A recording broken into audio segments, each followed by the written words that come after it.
आई please, मला आता आंबा खायला अजिबात वेळ नाहीये. परफेक्शनसाठी खूप वेळ द्यावा लागतो. परफेक्ट नॉट 3 मिनिटं, साईड पार्टिंग 220 सेकंड्स, 5 मिनिटं, 6 मिनिटं, 4 मिनिटं, विचारूही नको. मग फ्रूट साठी किती मिनिटे राहिली? 0. नवीन फ्रुटगो फ्रूट स्नॅक. शुद्ध फळं एका इझी स्क्वीझी पॅक मध्ये. आता मुलं फळं दाबून खातील. फ्रुटगो, दाबून खा. सॉरी.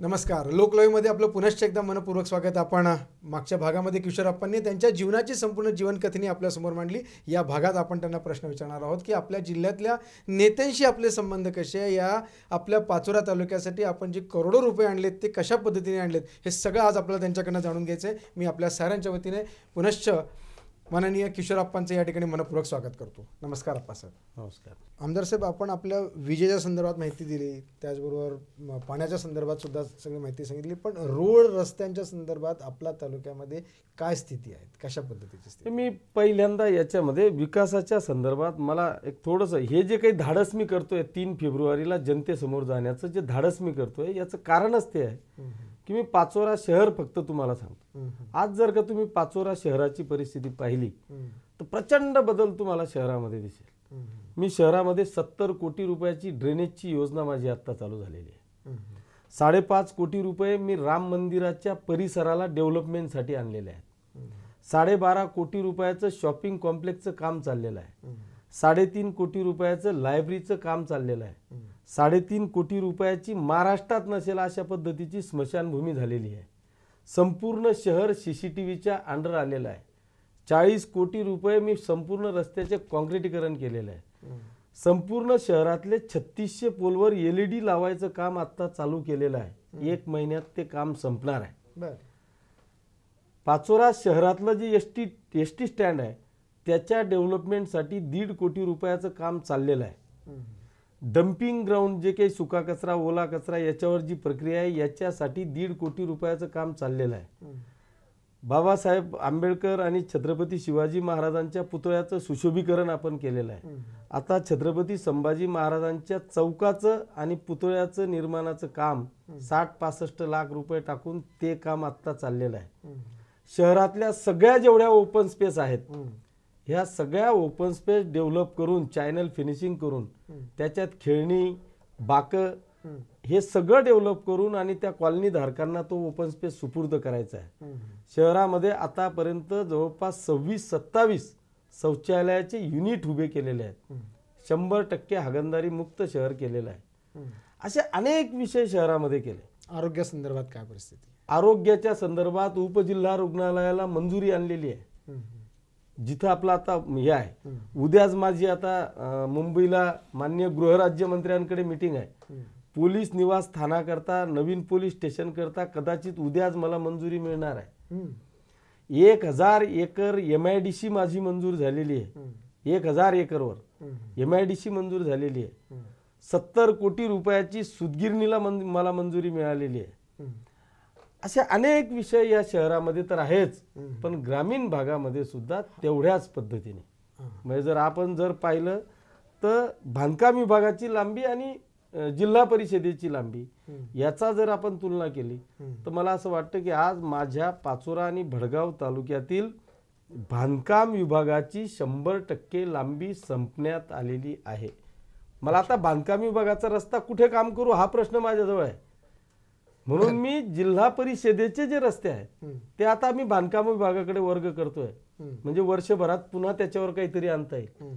गिरणे नदीवर मी 6 कोटी रुपयाचे ब्रिज मंजूर केले आहेत, अजूनही काही ब्रिज मंजूर करणार आहे.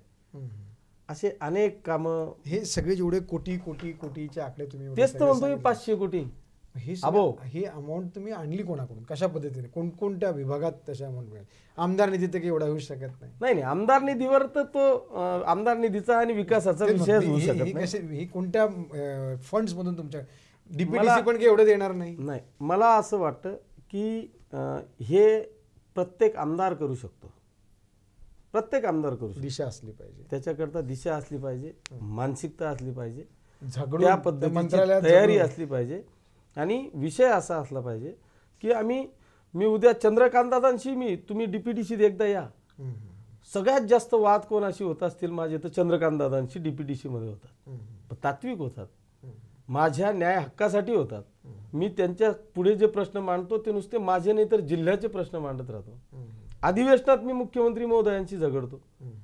अधिवेशनामध्ये तुम्ही माझ्या अधिवेशनाच्या क्लिप बघा, मी त्यांच्याशी झगडलेलो आहे. प्रत्येकाकडे जाऊन तो मंत्री शेवटी म्हणतो की यार तू हे घेऊन जाय. अच्छा, आपण म्हणतो विग नको कुत्रा हवा, हा, विकास तू घेऊन जा, तू पण तू घेऊन जाय बाबा, अच्छा, पण आता येऊ नको तू. अच्छा अच्छा. इतकं एखाद्या कार्यकर्त्यासारखं मी आमदार हा न समजता मी ह्या मतदारसंघाचा एक कार्यकर्ता आहे. ह्या मतदारसंघासाठी मी काहीतरी देणं लागतो.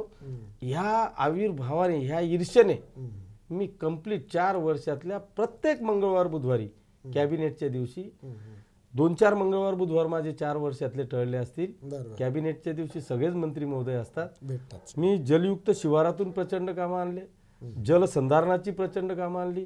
MSCBचे तर मी उपोषणाला बसलो होतो अधिवेशनात. बर. 132 करता त्या एवढे तुम्ही सगळ्या प्रत्येक ठिकाणी 132 मी बावनकुळे साहेबांना मी म्हटलं दुसऱ्या मंत्र्याकडून मी उठणारच नाही. बावनकुळे साहेबांनी इथे यावं, त्यांनी मला लेखी आश्वासन द्यावं, आजच्या आज त्याला मंजूर करावं, तरच मी इथून उपोषण सोडेल. सरकार तुमचं, तुम्ही युती सरकारमध्ये तरी देखील आपल्याला मागणी मिळण्यासाठी का, तर आपल्या परिसरातला हा विकास होण्यासाठी. आणि मी निश्चित आनंदाने सांगेल की मला बावनकुळे साहेबांनी त्या दिवशी मला मंजूर करून दिलं 132चं. कारण मी 3 वर्ष खूप फिरलो, शेवटी म्हटलं मला आता आंदोलन करावं लागेल, आणि त्या दिवशी त्यांनी ते मंजूर केलं. जलसंधारणचे, नदी जोडचे प्रचंड कामं केले. पण दुर्दैवाने सांगावं असं वाटतं की गिरीश भाऊंच्या डिपार्टमेंटमधून मी एकही काम करू शकलो नाही, न पाचोऱ्यात ना जळगाव जिल्ह्यात एकही काम मी करू शकलो नाही. मीच काय, कोणताच आमदार नाही, फक्त एक आहे, ते मंत्री आहेत, जवळचे आहेत, मुख्यमंत्री महोदयांचे आहेत, पैसेवाले झालेले आहेत, त्याच्यामुळे कोणीच त्यांच्या विरुद्ध बोलायला तयार नाही. मनातल्या मनात सगळेच नाराज आहेत, पण नको बाबा माझ्या विरुद्ध पैसे लावून टाकेल म्हणून सगळे घाबरतात. बरं, असं तुमच्या विरुद्ध पैसे लागले तर? माझा मतदार तेवढा पक्का आहे, यांनी पोतेच्या पोते फेकले ना तरी काही होणार नाही तिथं. पाचोरा तालुक्यात तुम्हाला थोडी देखील भीती वाटत नाही? कधीच नाही. आणि मला काय, ही फक्त कामं केली म्हणून की काय? नाही हो, मी जनतेच्या हृदयात गेलेलो आहे. आता तुम्हाला जिल्हा परिषदेचं उदाहरण सांग. माझा जिल्हा परिषद गट त्यांच्या मतदारसंघात लागले, त्यांच्या मतदारसंघाला जॉईंट आहे, पण जवळपास 20 लाख रुपये समजा त्याला लागले असतील. समोरचा उमेदवार त्यांनी कोट्याधीश दिला, प्रचंड पैसा ओतला, मतदारसंघ त्यांचा, फक्त झेडपी गट माझाच माणूस निवडून आला. क्या बात आहे. मतदारसंघ त्यांचा, झेडपी गट तुमचा, आणि त्याच्यामध्ये निवडून तुमचा माणूस आला. हो. 18 वर्षापासून आपण राजकारणात आहात. या 18 वर्षापासून आपण स्वतःला इतकं बिझी करून घेतलेलं असं म्हणतात की सकाळी तुम्ही 8 वाजेपासून उठल्यापासून तर रात्री 11 वाजेपर्यंत, 12 वाजेपर्यंत सतत कार्यकर्त्यांमध्ये राहणं, वेगवेगळ्या बैठकांमध्ये उपस्थित राहणं, कसं आपण स्वतःला वेळ देतात? स्वतःविषयी जरा काही सांगा. मी तुम्हाला सांगितलंच, मी घरी तुळशीपत्रच ठेवलेलं आहे याचा. अर्थात याला सर्वस्वी माझ्या धर्मपत्नीचं निश्चितपणे कौतुक करेल की तिने देखील मला या सगळ्या विषयाला साथ दिली. अच्छा. मी राजकारणात आलो आणि मुलांनाही बाहेर गेले शिकायला, त्याच्यामुळे आई आणि पत्नी आम्हीच तिघं आहोत. पत्नी 100% मला माझ्या बाकीच्या गोष्टी ती देखील सांभाळून घेते. 15 वर्षापासून ती पण नगरपालिकेमध्ये नगरसेवक आहे. माझा दररोजचा जर का तुम्ही प्रोग्राम पाहिला, मी सकाळी 6 वाजता उठणे, 1 तास ग्राउंडवर जाणे. माझं चुकलं, मी 8 वाजेपासून बोललो, तुम्ही 6 वाजेपासूनच तुमचं दिनचर्या सुरू होते. 6 वाजता उठतो, ग्राउंडवर जातो, 7:30-8 वाजता ग्राउंडवरून रिटर्न येतो, एक्झरसाइज करून 9 वाजता खाली येतो. 9 वाजेपासून तर रात्री 12 वाजेपर्यंत, 12 म्हणणं चुकीचं आहे, संपेपर्यंत, अर्थात हा एंडलेस विषय आहे राजकारण, ड्युटी नाही आहे 9 वाजता शाळा भरली 5 वाजता सुटली असा विषय नाही. तर तो कंटिन्यू आता ती हॅबिट झाली. दररोज सकाळी खाली येणे, 100-200 लोकांचा दरबार असतो, 18 वर्षापासून असतो. मग आज आमदार झालो म्हणून नाही, आमदार न होतो तेव्हाही बरोबर नॉनस्टॉप तेव्हापासून आजपर्यंत जी स्टाईल आज आहे ती स्टाईल कालही होती आणि ती स्टाईल उद्याही राहणार आहे. अच्छा. आमदार झालो म्हणून काय हवेत गेलो खाली आलो काहीच नाही, जसं आहे तसंच आहे. जीवन संपूर्ण समर्पित आहे, जीवन सगळं समर्पित केलेलं आहे, 100% त्यांच्यासाठीच आहे. 18 तास फक्त समाजसेवाच करणे एवढा एक निश्चय आहे. आपा सगळं तुमचं जीवन सगळं बघितल्यानंतर मात्र तुमची संपूर्ण कारकीर्द बघतात, तुमचं स्वतःचं वैयक्तिक रिलेशन जे आहेत तर ते खडसेंशी तेवढेच आहेत, सुरेश दादांशी देखील तितकेच आहेत, गिरीश महाजनांशी तेवढेच आहेत आणि जळगावचे चौथे जे आहेत गुलाबराव पाटील त्यांच्याशी तितकेच आहेत. या सगळ्यांमध्ये समन्वय कसा, खटके तर उडतातच. हो, खटके उडतात. तुम्ही हे चौघांशी समन्वय साधून आपल्या तालुक्याची शेवटी विकासाची गंगा त्या ठिकाणी आणायची आहे तुमच्या म्हणण्यानुसार, ते कसा समन्वय तुमचा साधला जातो? यांची मध्ये कुठे अडचणी येत नाहीत किंवा आल्या तर तुम्ही ते दूर कशा करतात? मी या सगळ्या नेत्यांच्या अगदी जवळ मी आहे असं मी तरी मानतो. ते मानतात का नाही मला माहीत नाही, पण मी स्वतःला मानतो की मी या सगळ्यांच्या अगदी जवळ आहे. त्यांच्या जवळ तुम्ही या सगळ्यांच्या जवळ राहिल्याशिवाय पाचोरा तालुक्यात इतका विकास 500 कोटी आणणं सहजासहजी शक्य नाही. नाही, ही वस्तुस्थिती आहे. निश्चितपणे मी दादांचाही फॅन आहे, भाऊंचाही फॅन आहे, गुलाब भाऊंचाही फॅन आहे, गिरीश भाऊंचाही फॅन आहे होतो. अच्छा. निश्चित सगळ्यांशी अतिशय चांगल्या पद्धतीने मी जवळीक साधली. याचं कारण असं आहे, माझ्यापेक्षा माझ्या जेवढं आयुष्य असेल तेवढं त्यांचं राजकीय करिअर आहे, म्हणजे राजकीय जीवन त्यांचं आहे सगळ्याच नेत्यांचं. आता मी 48-49 आहे, त्यांचं 50 वर्ष त्यांना राजकारणात आहे. त्याच्यामुळे त्यांनाही माणूस ओळखायची निदान 50 वर्षात त्यांना तरी सवय झालेली आहे. ताकद आहे तेवढी त्यांची, तेवढी ताकद आहे, माणसं वाचण्याची ताकद आहे प्रत्येकामध्ये. आणि ते माणसं ओळखू शकतात, माणसं वाचू शकतात. आणि मला असं वाटतं की त्यांनी सगळ्यांनी मला वाचलेलं असावं. याचं कारण काय की तो माझ्यातला असलेला निर्भयपणा, निस्वार्थपणा हा जो आहे हा त्यांनी तो माझा वाचलेला आहे. मी कोणाकडेही गेलो तर मी स्वतःसाठी व्यक्तिगत स्वार्थासाठी कोणत्याही नेत्याकडे गेलेलो नाही. मग त्यावेळेस मी त्यांचा पक्ष पाहिलेला नाही आहे. तुम्ही फक्त हे 4च नेते सांगितले, आणखी काँग्रेस राष्ट्रवादीचे जेही कोणी प्रमुख असतील त्यांचाही मी तेवढाच जवळ आहे. कारण माझं स्वार्थ नाही, मी स्वार्थ तर सोडाच, पण असा कुठला तरी कटूल डाव टाकून मी त्यांच्या समोर गेलेलो नाही. जे काय असेल ते सरळ असेल, हे आहे, होत असेल तर करा. आणि म्हणून मला निश्चितच दादांनी तेवढं सहकार्य केलंय. नाथाभाऊ मंत्री असताना तर त्यांनी प्रचंड सहकार्य केलंय, म्हणजे विकासात्मक दृष्ट्या. नाथाभाऊ जेव्हा मंत्री होते मी त्याच्यातलं एक साधं उदाहरण सांगतो. नाथाभाऊंचं एक काम करायची पद्धत सांगतो. पाचोरा शहर जे आपलं पाहिल्याप्रमाणे प्रचंड पाणी टंचाईच्या याच्यामध्ये शहर होतं. मी प्रचंड अडचणीत होतो. सत्ता माझी 20 दिवस झाले पाणी दिलेलं नाही आणि अजूनही 15-20 दिवस पाणी कुठून देऊ हा समोरचा प्रश्न होता. नाथाभाऊ पालकमंत्री होते. त्यांना मी प्रांतला घेऊन गेलो की बाबा अशी अशी परिस्थिती आहे, गाडीत सोबत महाजन नावाचे प्रांत. मी गोराडखेडा पास केलं, त्या पीजे गाडीच्या गेटजवळ आलो आणि त्यांना सांगितलं की ही बवळा नदी आहे आणि इथंच आता पाण्याचा सोर्स आहे, इथून मला काय करता येईल. डोक्यात आलं की आपण भाऊंना फोन करू. नाथाभाऊंना फोन केला.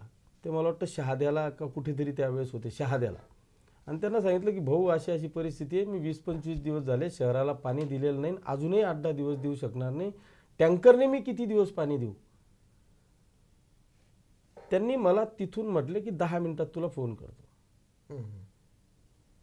मी बवळा धरण पास केलं, दहीगाव संतच्या जवळपास गेलो. तिथं मला त्या प्रांतच्या समोरच फोन आला की तुम्ही आत्ताच्या आत्ता राजेश कुमार मीना नावाचे पाणी पुरवठा सचिव आहेत, त्यांना फोन करा, त्यांच्याशी माझं बोलणं झालेलं आहे, तातडीने जी काय पैसे लागतील 1-2 कोटी 5 कोटी तातडीने ती पाईपलाईन करा आणि पाणी पाजा. मी राजेश कुमार मीनांना त्याच मिनिटाला फोन लावला. साहेब तुम्हाला अभिमानाने सांगतो की कदाचित महाराष्ट्रात 6 कोटी रुपयाची तात्पुरती पाणी पुरवठा योजना ही झालेली नसेल आणि तेही 15 दिवसात झालेली नसेल. 15 दिवसात 6 कोटी रुपयाची पाणी पुरवठा योजना फक्त एक फोनवर 15 किलोमीटरच्या अंतर प्रवास करत असताना मंजूर करणारा नेता कोणता असेल तर मला वाटतं नाथाभाऊ आहे. आणि त्यांनी नाथाभाऊंची दूरदृष्टी आणि तुम्ही त्यांना दिलेलं ते गाईडलाईन की या पद्धतीने झालं तर काम होऊ शकेल. अच्छा अच्छा. पण एवढं सगळं करत असताना जसे तुमचे इतके रिलेशन चांगले आहेत, पण गिरीश भाऊंशी मात्र खूप खटके उडत असतात. नाही, मग मी तुमच्या माहितीकरता सांगतो की ह्या सगळ्या नेत्यांच्या आधी माझा आवडता नेता कोणी असेल तर तो गिरीश भाऊ. अच्छा, का खूप छान दिसतात? नाही नाही, एक काम करण्याची त्यांची जी काही एक तरुण वयात जे काही गिरीश भाऊ मला आवडायचे. खरं म्हणजे माझा काही राजकीय अनुभव नव्हता, परंतु त्यांची एक काम करायची पद्धत आवडायची. तरुण इन बिन करून फिरतात, सगळं असं वाटायचं की हे पुढारी सारखे नाही. म्हटलं खूप छान दिसतात, एकदम जोरात आहे, एकदम जोरदार आहे, म्हणून ती आवड होती, अशी आवड होती. बरोबर. आणि त्या पद्धतीने त्यांना मी मदतही केली. म्हणजे आपल्या माहितीकरता सांगतो, ही काही माझी उपकाराची किंवा गर्वाची भाषा नाही, पण एक आपल्या माहितीकरता सांगतो की मागच्या टर्मला 2009 मध्ये जे इलेक्शन झालं त्यावेळेस जामनेर मतदारसंघात सोनिया गांधी आल्या. सोनिया गांधी आल्यानंतर गिरीश भाऊ जामनेर मतदारसंघातून 2,500 मतांनी, मला वाटतं 5,000 मतांनी मायनस होऊन आले जामनेर तालुक्यातून. आणि डिलिमिटेशन मध्ये माझा मतदारसंघ त्यांना जॉईन झालाय, लोहारा जिल्हा परिषद गट. अच्छा. त्यावेळेस भाजपच्या कमळाची पाकळी सुद्धा त्या गटात नव्हती. प्रत्येक घरात फक्त शिवसैनिक होता. मी इतकं प्रामाणिकपणे काम केलं की नाही, हा मतदारसंघ माझा आहे, भाऊ म्हणजे मीच उमेदवार आहे, इतकं प्रामाणिकपणे काम केलं. आणि त्या गटातून मी 7,500चा लीड दिला. त्यावेळेस गिरीश भाऊ 2,500 मतांनी निवडून आले. आता ठीक आहे, 2014 मध्ये तर भाजपचे कोणी दगडगोटेही असते तर निवडून आले, बरोबर. पण तरी सुद्धा तिथेही आपण मदत केली. असं असताना काहीतरी किरकोळ कारणांमुळे कोणीतरी सांगितलं म्हणून तुम्ही माझ्यासारख्या एका किरकोळ कार्यकर्त्याच्या विरोधात तुम्ही हे करणं, मला कधी कधी खूप वाईट वाटतं की मी इतकं निस्वार्थपणे एखादा कार्यकर्ता तुमच्यावर प्रेम करतोय आणि तुम्ही त्याच्याशी इतक्या सूडबुद्धीने वागताय. माझ्याशी व्यक्तिगत नाही, पण माझ्या कार्यकर्त्यांचा मी तुम्हाला अनुभव सांगतो. मला असा अनुभव ह्या मतदारसंघातले जे तुम्ही नाव सांगितले, नाथाभाऊ सांगितलं, गिरीश भाऊ सांगितलं, आपलं सुरेश दादा सांगितले, गुलाब भाऊ सांगितलं, इतकं सूडबुद्धीचं राजकारण करणारा ह्या जळगाव जिल्ह्यात नाही, महाराष्ट्रात मला नेता दिसला नाही. तुम्ही काय करावं? माझी मार्केट कमिटीची सत्ता फक्त तुमच्या राजकीय प्रेशरमध्ये टाकून, तुम्ही सहकार मंत्र्यांवर प्रेशर टाकून माझी असलेली मार्केट कमिटीची सत्ता घालवली. अरे तुम्हाला जर ताकद आहे तर निवडून या, तुम्ही पुन्हा सत्तेवर बसा. 5 वर्षांनी 50 वर्ष तुमच्याकडे सत्ता असू द्या, पण जनमताने, हुकुमशाहीने नाही. तुम्ही ज्या पद्धतीने राजकारणी प्रेशर टाकून आणि तुम्ही मार्केट कमिटीची सत्ता माझी भडकावली, निश्चितपणे मला प्रचंड आत्मक्लेश होणारा हा प्रसंग होता. दुसरा माझा नगराध्यक्ष SC कॅटेगरीचा, तो निवडून आला. तुम्ही खूप ताकद लावली, पैसा दिला, पण जनमत माझ्यासोबत होतं, त्याला मी जनतेने निवडून दिलं. तुम्ही त्या अध्यक्षांवर आणि संचालकांवर प्रेशर टाकताय की याचं इनव्हॅलिड करा. अच्छा. आता नगराध्यक्ष, आताच मार्केट कमिटी, बरोबर. आणि अशा पद्धतीने प्रेशर टॅक्टिक्स करून जर का तुम्ही राजकारण करत असाल तर मला राजकारणात साम दाम दंड भेद या सगळ्या गोष्टी वापरल्या जातात आणि त्या माफ असतात असं म्हणतात. मी त्या विचारांचा नाही. हे जे राजकारण आहे, हे राजकारण खूप वर्ष चालत नाही. मग जर तुम्ही याच्यातच मला जायला लावत असाल तर मला माझ्या लोकांवर जे 12-13 लोक 353 खाली एका अधिकाऱ्याला त्यांनी गुन्हा दाखल करायला लावला. विषय तुमच्या माहिती करता सांगतो, पाणी पुरवठ्याची, मी पाणी टंचाईची मीटिंग घेतोय. अख्ख्या तालुक्यातले सगळे ग्रामपंचायतचे सरपंच अधिकारी सगळेच्या सगळे त्या ठिकाणी आलेले. असं असताना तुम्ही ग्रामसेवकांना तिथे येऊ दिलं नाही. तुमच्या सभापतीने 1 तास झाला, 2 तास झाला, सगळ्या ग्रामसेवकांना तुम्ही कोंडून ठेवलं. आणि आमचे लोक जेव्हा तिथे सांगायला गेले तर तुम्ही त्या अधिकाऱ्यावर प्रेशर करून आम्हाला आमच्या लोकांवर 353 दाखल करायला लावला. अशा सूडबुद्धीचं राजकारण जामनेर तुम्हाला- तालुक्यात चालत तुम्हाला असेल तर एकदा- माझ्याकडे नाही चालत. तुम्हाला एकदा उपोषणाची धमकी देखील द्यावी लागलेली आहे कोणत्या एका बदलीसाठी. तो काय प्रसंग होता त्याचा? गिरीश महाजन, आमदार गिरीश महाजन साहेबांचाच त्याच्यामध्ये विषय होता. यस, ते पिंपळगाव पोलीस स्टेशनच्या APIचा. अच्छा. खरं म्हणजे तो एक दुर्दैवी पार्ट होता की एका आमदाराला एका APIच्या बदलीसाठी उपोषणाचा इशारा द्यावा लागतोय, हा दुर्दैवी पार्ट होता. खरं म्हणजे मी आणि पोलीस हे एक आमचं जुनं नातं आहे, बिलकुल. ते आयुष्यभर राहील. त्याच्यामुळे पोलीस खात्याच्या बाबतीत मी तक्रारी करणं हे मी माझ्याकडून होऊच शकत नाही. झालं काय, तिथे API संदीप पाटील नावाचे API होते, त्यांच्या विरुद्ध प्रचंड तक्रारी होत्या. अगदी सुपेकर साहेब असतानापासून, सुपेकरांनंतर हे कराडे गेले, कराडनंतर आता शिंदे साहेब आले, प्रचंड तक्रारी होत्या. पण मी दुर्लक्ष केलं. पोलीस आणि हे चालू असतं, यांचा पिरियड झाला की यांची बदली होईल. मी त्यावेळेस त्यांच्या विरुद्ध 2-4 लोक आंदोलनाला बसले, महिला आंदोलनाला बसल्या, 2-4 लोक आझाद मैदानावर बसले, 2-3 जणांनी हायकोर्टात त्यांच्याबद्दल याचिका दाखल केली, 2-4 लोकांनी मारून इंडिव्हिज्युअल केस दाखल केली त्यांच्यावर. असं असताना सुद्धा तुम्ही त्यांची जर का बदली करणार नसाल तर मी शेवटी यांना फोन केला. आता मग जेव्हा लोकांना असं माहिती पडलं की गिरीश भाऊ आणि यांचं जमत नाही, मग जर मी त्यांच्या एखाद्या अधिकाऱ्याच्या विरोधात जात असेल तर त्यांना लगेच त्यांचे कार्यकर्ते घेऊन त्यांच्याकडे की बाबा नाही एकदम आमदाराला विचारत बी नाही, मग ते एकदम फॉर्ममध्ये, अरे वा मग आपल्याला असंच तर पाहिजे, म्हणून त्यांनी बदली कॅन्सल. अरे एकदा पिरियड कंप्लीट झाला बाबा, त्यांना जाऊ द्या. शेवटी मला मग आंदोलन करावं लागलं आणि त्यांची बदली करावी लागली. हा खरं म्हणजे दुर्दैवी पार्ट आहे. नदी जोड हा पण एक आपला एक महत्त्वाचा आपल्या आयुष्यातील एक महत्त्वाचा विषय आहे. त्याला तुम्ही कशा पद्धतीने हाताळलाय? नदी जोड ह्या विषयावर मी जे पूर्वी म्हटलो की मला सगळ्या मंत्री महोदयांकडून प्रचंड न्याय मिळाला, विकास करताना आनंद वाटला. पण नदी जोड ह्या विषयावर मला अजूनही यश आलं नाही. विजय सिंगल नावाचे जिल्हाधिकारी 2007 मध्ये ह्या जळगाव जिल्ह्यात होते आणि त्यावेळेस त्यांनी नदीजोड ही संकल्पना आणली. DPDC मध्ये त्यांनी हे हेड ओपन केलं आणि जळगाव जिल्ह्यातले काही जे नाले, खोले, नद्या ज्या काही जॉईन करायच्या आहेत यांच्यासाठी तो उपयोगात आणला. त्यावेळेस त्यांनी जो काही म्हणजे त्यावेळेस मला वाटतं तात्या देखील तात्या आमदार होते, सतीश अण्णा आमदार होते, असे जळगाव जिल्ह्यातले काही सगळे लोक आमदार होते. मला वाटतं पालकमंत्री होते काय सतीश अण्णा, असं सतीश अण्णा पालकमंत्री असतील त्यावेळेला, बरोबर. हां बहुतेक. आणि त्यावेळेस हे हेड ओपन केलं गेलं. त्याच्यातून जळगाव जिल्ह्यातले जेवढे नदीजोडचे कामं होते जवळपास 70-80-90% ते पूर्ण झाले. मग त्याच्यातलं उदाहरणार्थ सांगतो की माझ्या इथली उतावडी नदी, त्या उतावडी नदीचं पाणी बवळामध्ये आणण्याकरता 70-80% काम पूर्ण केलं गेलं. 20% काम त्याच्यानंतर 2011 मध्ये ते बंद झालं. 2011 पासून 18 पर्यंत त्याच्यावर कोणीही विषय छेडला नाही. बरोबर. त्याच्यावर मी आवाज उठवला. काम किती रुपयाचं आहे? 70-80 लाख रुपयाचं. बस 70-80 लाख रुपयामध्ये जी आज परिस्थिती बवळाची आहे, जर कदाचित ते उतावडीचं पाणी बवळामध्ये आलं असतं तर कदाचित आज त्या बवळाचं भवितव्य उज्ज्वल राहिलं असतं. अमाऊंट किती? 70-80 लाख. मतदारसंघ कोणाचा आहे? बवळा जिथे आहे. बवळा कोणाच्या मतदारसंघात आहे आपल्याला माहिती आहे? कोणाच्या मतदार? गिरीश भाऊंच्या. मतदारसंघात. उतावडी नदी कोणाच्या मतदारसंघात आहे? गिरीश भाऊंच्या. ते पाण्याचा लाभ कोणाला होणार आहे? गिरीश भाऊंच्या. बरं. आणि आवाज कोण उठवतोय? मी. तरी असं असतानाही काम झालं नाही. अच्छा. माझ्याकडे पथराड, जुवार्डी, आडळसे हा जो आवर्षण प्रवर्षण मध्ये असलेला जो भाग आहे त्या भागात 70-80% याचं काम झालेलं आहे.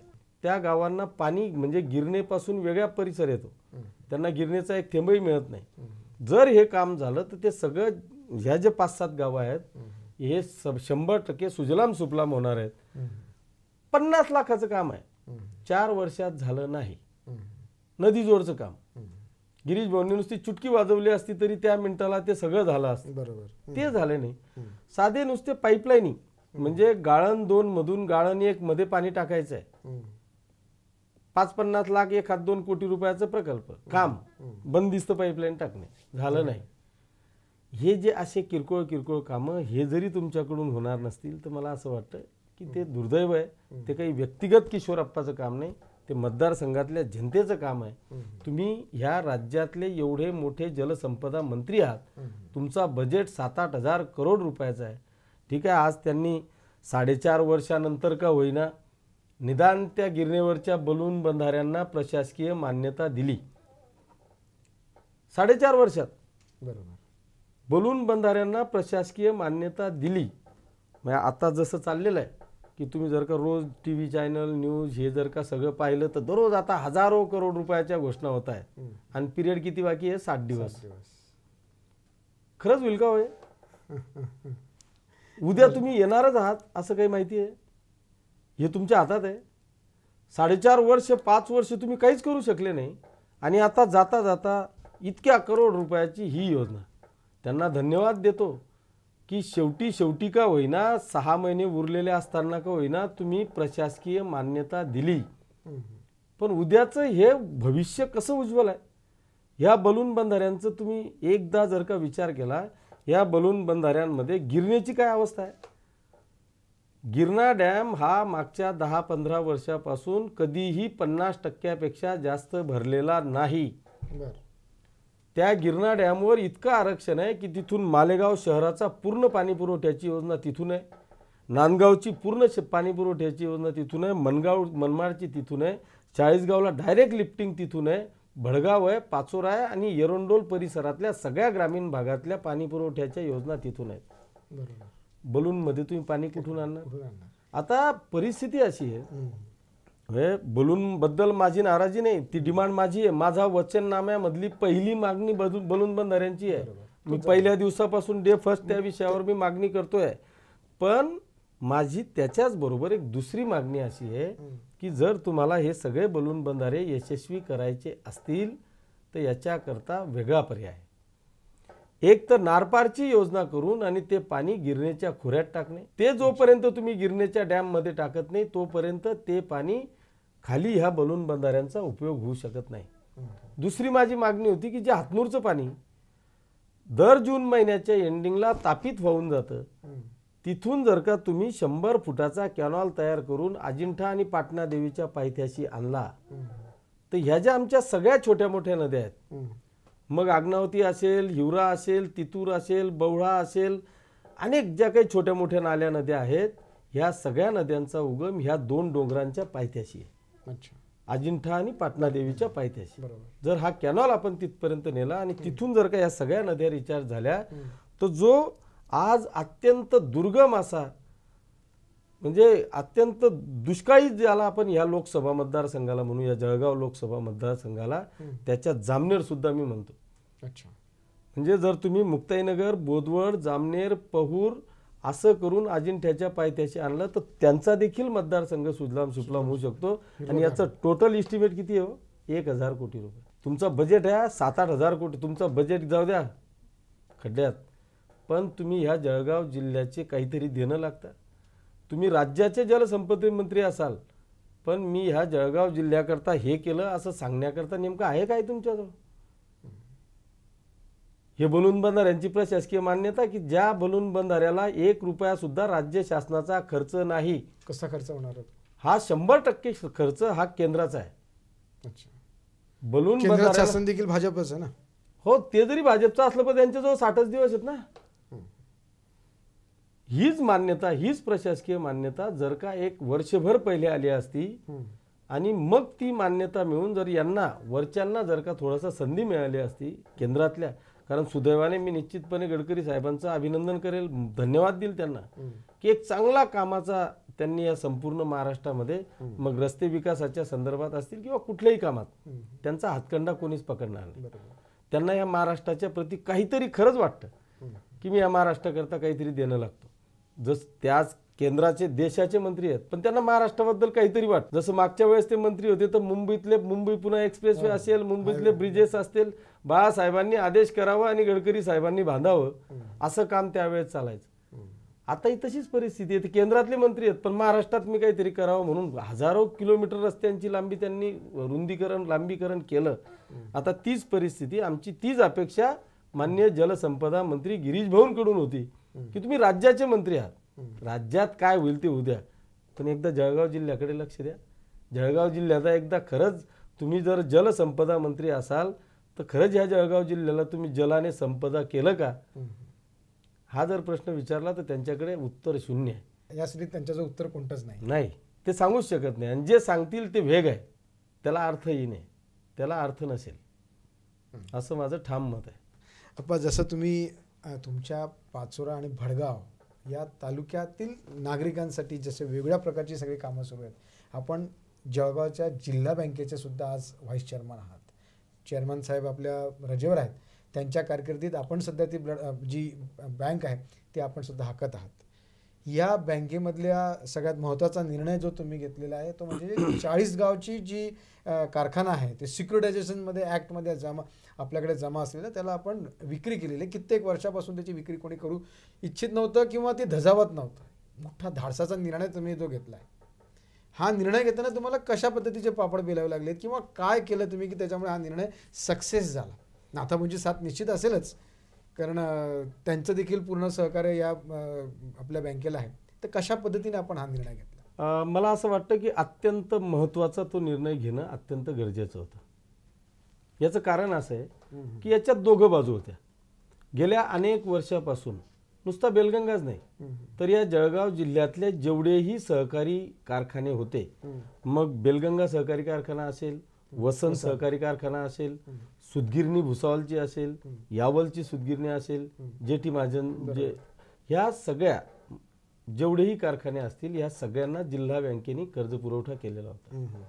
दुर्दैवाने हे सगळे कारखाने आज बंद आहेत. भुसावळ बंद आहे, जेटी महाजन बंद आहे, वसाका बंद आहे, 40 गावही बंद होत, स्टार फॅक्टरी मला वाटतं बंद होत. जर हे आपल्याला याच्यात दोघांचा लॉस आहे. एक तर तिथला कर्मचारी बेरोजगार झालाय, तिथल्या शेतकऱ्याला जो ऊस उत्पादक होता त्याला आता ऊस घेऊन कुठेतरी बाहेर जावं लागतंय. जिल्हा बँकेचं जे कर्ज आहे त्याच्यावर व्याज वाढत चाललेलं आहे. तिथला कर्मचारी शेतकरी हवालदिल झालेला आहे. मग याच्यात तुम्ही नेमकं निर्णय काय घेणार? बरोबर. याच्यातून तुम्ही जर बँकेमध्ये संचालक म्हणून किंवा एखाद्या पदावर बसलेले आहात तर मला असं वाटतं की बँकेच्या संचालकांसह पदाधिकाऱ्यांचं हे कर्तव्य आहे की याचा काहीतरी डिसिजन घेणे. भाड्याने देणे किंवा डायरेक्ट विक्री करणे. भाड्यानेही देण्याचा प्रयत्न केला. याच्यात आपण विक्री करताना मला बेलगंगा विकताना एक आनंद असा झाला की एका कुठल्या तरी व्यापाऱ्याने तो कारखाना न घेता त्या 40गाव तालुक्यातले चित्रसेन पाटलांसह त्यांचे सर्व सहकार्यांनी 40गाव तालुक्यातल्या सगळ्या शेतकऱ्यांनी माझ्या परीने मी 200 रुपये द्यायला कॅपेबल आहे, मी 2000 रुपये द्यायला कॅपेबल आहे, असं करत करत हा जो कारखाना त्यांनी घेतला त्यांचं मनापासून मी अभिनंदन आणि कौतुक करतो की या शेतकऱ्यांची स्वतःची त्यांची ती मालकीची प्रॉपर्टी आता झाली. बरोबर. आणि आज त्या कारखान्याला रन करताना मला आनंद वाटला की जो गेल्या अनेक वर्षापासून बंद पडलेला कारखाना तो रन झाला. तिथल्या शेतकऱ्यांच्या सुविधा झाल्या. एका बाजूला जी बँक डबघाईच गेलेली होती यांच्या कर्जामुळे जे व्याजवर व्याज वाढत होतं, कारण शेवटी बँक आहे ती काही किशोरप्पाची प्रॉपर्टी नाही, कारखाना नाही, किंवा बँक किशोरप्पाची प्रॉपर्टी नाही, पण सगळ्या संचालकांना एका बाजूला तो पैसा वसूल झाल्यामुळे बँकेची परिस्थिती सुधारली, जो NPA टक्का होता तो घटला, आणि दुसऱ्या बाजूला कारखाना उभा राहिला. पुन्हा ते मजूर जो काही पूर्वीचा कर्मचारी होता तो देखील सुकावला. आणखी काही 200-500 कर्मचारी तिथे कामाला लागले. शेतकऱ्यांची सुविधा पुन्हा तिथे निर्माण झाली. ज्यांनी ऊस लागवड बंद केली होती तो आता ऊस लागवडीकडे वळतोय. आणि एक चांगली चालना त्या तालुक्याला ह्या कारखान्याच्या माध्यमातून लागते. अशी सगळी जर का परिस्थिती आपण एक एक करून दूर करत गेलो, तेच माझं म्हणणं आहे की इतर कारखान्यांवरती आपलं का लक्ष नाही केला ना. आम्ही वसाकासाठी सुद्धा प्रयत्न केला पण अजून यश आलं नाही. नक्कीच त्याच्यासाठी सुद्धा प्रयत्न करू. आणि चोपडा सहकारी साखर कारखाना ओरड अशी आहे की तुम्ही त्यांना पैसा देत नाही. शेवटी असं आहे, मी चोपडा सहकारी कारखान्याच्या पदाधिकाऱ्यांवर लोकप्रतिनिधीवर मी आरोप करणार नाही. शेवटी काय झालं, मागच्या ह्या 4-5 वर्षामध्ये ह्या सगळ्या सहकारी कारखान्यांवर असेल किंवा याच्यामध्ये मग त्याला अनेक कारणं आहेत. नोटबंदी असेल, साखरवरची मंदी असेल, किंवा ह्या सगळ्या गोष्टींमुळे ज्या काही अडचणी निर्माण झाल्या, साखरचे दर कमी जास्त जे होत गेले, याच्यामुळे जी काही परिस्थिती निर्माण झाली त्याच्यात आम्हालाही काही लिमिटेशन आहेत. आम्ही काही कर्ज देऊन ठेवलेलं आहे आणि त्याच्यामुळे जोपर्यंत प्रशासन आम्हाला पॉझिटिव्ह टिप्पणी देत नाही तोपर्यंत संचालक त्या गोष्टींमध्ये धजावत नाही. कारण शेवटी प्रशासन आहे त्याला आपण प्रशासन तुमच्याच नियंत्रणाखाली आहे ना? नाही, नक्की आमच्या जरी नियंत्रणाखाली असलं तरी मला असं वाटतं की मी आता 4 वर्ष झाले व्हाईस चेअरमन आहेत, 3.5 वर्ष झाले. एखादी चांगलं काम असेल तर त्याला 100% न्याय देण्याचा प्रयत्न केलेला आहे. पण केव्हा प्रशासनाची टिप्पणी असेल तर. प्रशासन चुकीची टिप्पणी देऊ शकत नाही. होतं काय, आपण जर का त्यांच्यावर प्रेशर टाकलं, नाही नाही हे करावंच लागेल, मग त्याचे काय अनुभव, काय परिणाम भोगावे लागतात हे मला तुम्हाला सांगण्याची आवश्यकता नाही. मागच्या काळातल्या अनेक लोकांना, जिल्ह्यामध्ये अनेक शहराच्या महापालिकेच्या संदर्भात अशा जी घटना अनेक घटना आपल्याला घडलेल्या आहेत. त्याच्यामुळे शेवटी प्रशासन त्याच्यासाठीच ठेवलंय. आपल्याला कायद्याचं नॉलेज नाही, आपल्याला अकाउंटचं नॉलेज नाही. प्रशासन फक्त कायदा आणि अकाउंट हे सगळं प्रशासकीय बाबी तपासण्याची जबाबदारी त्यांची आहे. त्यांच्यावर जर आपण दडपण आणून अशा पद्धतीने करून घेत असू तर ते मला वाटतं आपली, त्यांची आणि सगळ्यांचीच चूक आहे. या बँकेमध्ये नोकर भरती कित्येक वर्षापासून रखडलेली आहे, ती का होत नाही? आणि तुमचा त्याच्यावरती मानसिकता नाही का की नवीन तरुण वर्ग या बँकेमध्ये आला पाहिजे? अत्यंत महत्त्वाचा विषय तुम्ही काढला की आज जळगाव जिल्हा बँकेच्या सगळ्या तालुक्यांची जर का स्ट्रेंथ आपण पाहिली तर जवळपास 950च्या जवळपास कर्मचारी आत्ताच्या कंडिशनला पाहिजे. नवीन पाहिजे नाही, पाहिजे, पाहिजे, अस्तित्वात पाहिजे. बरोबर. पण 950 कर्मचाऱ्यांपैकी मला असं वाटतं की आतापर्यंत 600 कर्मचारी रिटायर झाले. अच्छा. फक्त 400 का 450 कर्मचारी असे काहीतरी आत्ता कामाला आहेत. मला एक्झॅक्ट फिगर सांगता येणार नाही. पण जवळपास 60% कर्मचारी रिटायर झाले आणि 40% कर्मचाऱ्यांवर काम चाललेलं आहे. मागच्या मला असं वाटतं की नाथाभाऊ विरोधी पक्ष नेता असताना त्यांनी त्यावेळेचे सहकार मंत्र्यांकडून आपल्याला इथे जवळपास 450-500 जागांची मंजुरी पण मिळाली आणि तेव्हापासून हा नोकर भरतीचा प्रश्न चाललेला आहे. त्याच्यात मला वाटतं काहीतरी SC STच्या 25-30 जागा काहीतरी त्या काळात आदरणीय चिमनराव आबा चेअरमन असताना भरल्या गेल्या. पण इतर कॅटेगरीच्या जागा ह्या भरल्या गेल्या नाही, ही वस्तुस्थिती आहे. पण हे न भरण्यामागचेही काही कारण आहेत. त्याच्यात एक कारण महत्त्वाचं होतं. आमचे जे काही सगळे संचालक मंडळ आहेत, मग नाथाभाऊंसह आमची एक प्रमुख मागणी होती की ही बँक आमची आहे, इथला ठेवीदार आमचा आहे, इथला गुंतवणूकदार आमचा आहे, जळगाव जिल्ह्याचा आहे. आणि मग भरती करताना जर का तुम्ही पूर्ण महाराष्ट्राच्या तरुणांना इथे जर संधी देणार असाल तर मला असं वाटतं की आमच्या सगळ्यांचा त्याला विरोध होता. आमचा प्रयत्न असा होता की या जिल्ह्यातल्या मुलांना, मग अनेक आता यांना बिचाऱ्यांना समजा बँकेचा कर्मचारी देखील आहे की तो रिटायर झाला, त्याला पेन्शन नाही, तुटपुंजा पगारामध्ये त्याने आयुष्यभर काम केलेलं आहे. मग तिथल्या कर्मचाऱ्याच्या मुलाला जर आम्ही संधी देऊ शकलो, आमचा एखादी शेतकरी आहे त्याच्या मुलाला आम्ही जर का संधी देऊ शकलो, ह्या सगळ्यांना जर का जळगाव म्हणजे जिल्ह्यावर जर का तुम्ही तरुणांना संधी दिली तर त्याच्यासाठी आम्ही प्रयत्न करत गेलो. पण दुर्दैवाने आत्ताही मागे सहकार मंत्री आदरणीय देशमुख साहेब आले, त्यांना तोही आम्ही अर्ज दिला की तुम्ही याच्यासाठी आम्हाला मंजुरी द्या.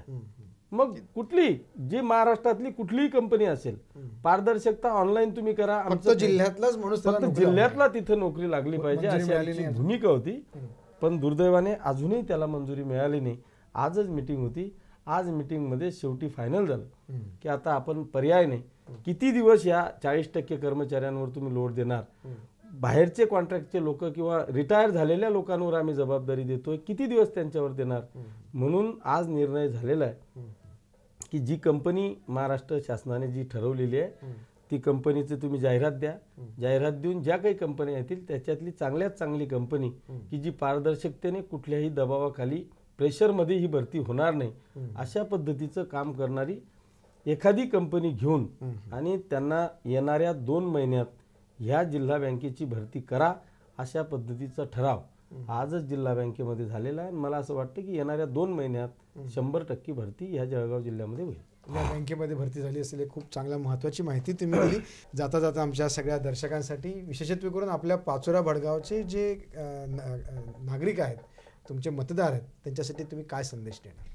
त्यांना तर पहिल्यांदा मकर संक्रांतीच्या मनपूर्वक शुभेच्छा देतो की उद्या तिळगुळ घ्या, तुम्हीही तिळगुळ घ्या आणि गोड गोड बोला. या मतदारसंघातल्या तमाम शेतकरी बांधवांना मी मनपूर्वक शुभेच्छा देतो की गेल्या 2-4 वर्षापासून तुम्हा आम्हाला सगळ्यांना प्रचंड अशा टंचाईच्या याला सामोरं जावं लागतं, दुष्काळाला सामोरं जावं लागतंय.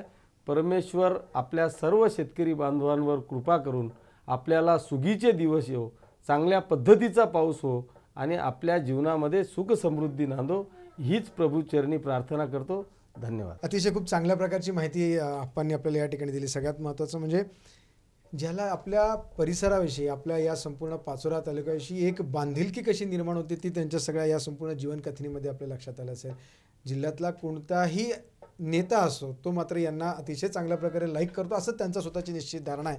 हे निश्चित खरं असेल आणि त्यांच्या उज्ज्वल भविष्यासाठी मी या ठिकाणी मनापासून खूप खूप शुभेच्छा देतो आणि त्यांना आरोग्यपूर्ण, प्रदीर्घ, समृद्ध, सुखमय जीवन लाभो अशी सदिच्छा देऊन या ठिकाणी थांबतो. आपण पाहत राहा लोक लाईव्ह तुमच्या मनातलं. नमस्कार.